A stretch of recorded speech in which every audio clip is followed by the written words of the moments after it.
Hi folks, Pat Healey here from the Laker News. I'm here with Premier Tim Houston at the Sweet Spot Chocolate Factory in Evansdale.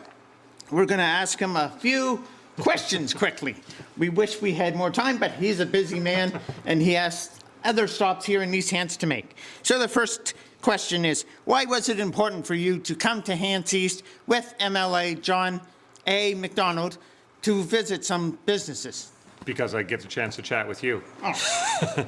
No, thanks for making time for me today. And John's doing such an incredible job as the MLA for the area. Spent a lot of time together over the last couple of years, visiting residents, visiting business owners, entrepreneurs in the community. So now as Premier, it's always fun to come back and have new discussions, renew issues we talked about before.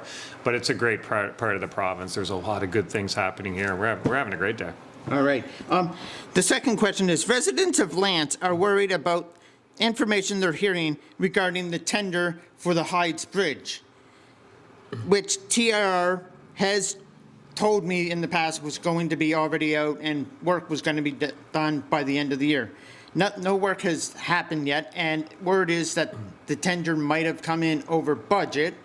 So what can you tell residents who are concerned with no action and no replacement yet of the bridge? Well, the first thing I can tell them is that their local MLA, John A., is in my ear about this one quite a bit. This is something that's on top of mind for him for sure, because it's top of mind for the residents, so therefore it's important to us. The reality across the province on a number of tenders, where people can see what's happening with inflation, they know what's happening with a lot of issues in the supply chain. There's a lot of tenders that are coming back a little higher, so the province is having to look at them very carefully. People may have noticed this is what happened with the art gallery. The art gallery, the cost of the art gallery in today's environment it's just gone too far. So we hit pause on that. But these infrastructure ones around roads, bridges, critical pieces of infrastructure that help people move around, help product move around, are good for our economy, are things that we understand the importance of it. So what I would say is, we're looking at these very carefully. We're going to do as many projects as we can for sure, and we're going to prioritize those that are really important to public safety, to as I say, moving people and product around, and bridges and roads are top of list on that. So we'll continue to look through these, but I would say it's one that we want to get done. We want to move forward, and we're just kind of working through the numbers and the process on that. All right.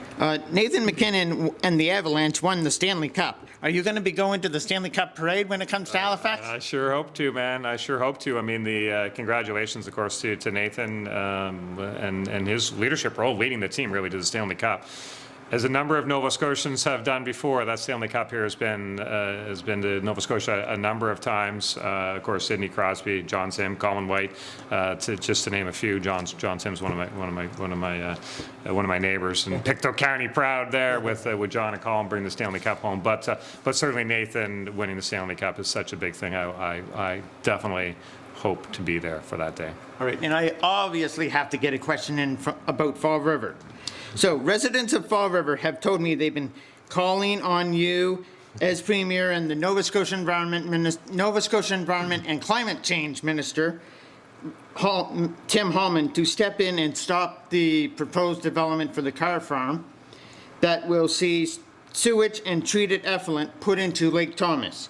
What can you tell the residents who have sent your office probably countless emails and letters, I'm told, why you haven't yet stepped in to stop this that could potentially harm the lake? Yeah, so look, and this is an issue where MLA Brian Wong is, we talk about this one regularly, and of course with Minister Hallman, but we always have to be mindful of the impact of everything we do really on the environment for sure. We have very stringent environmental regulations, rules. As a matter of fact, one of the first things we did as a government was pass very, very ambitious climate goals, right? So this is top of mind. Preserving our planet, taking care of our planet and our communities is top of mind. That's really important for a number of issues. So what I can assure the residents is that any project like that, no project will proceed unless it meets the very stringent rules and regulations that are in place, and we're mindful of it. So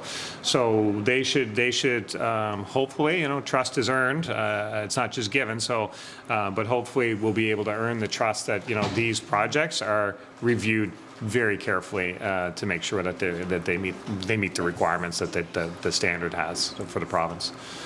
All right, thank you very much for your time, and hopefully I can do a fuller interview come like the fall before the legislature, if it goes back in the fall, so we can expand and talk some more. We'll be going back in the fall for sure at some point, and I look forward to. Thanks for making time for me today. It's always good. Really appreciate it. Enjoy East Hants. Of course. Thank you. Thank you very much. Pat Healey for the Laker News in Emsdale.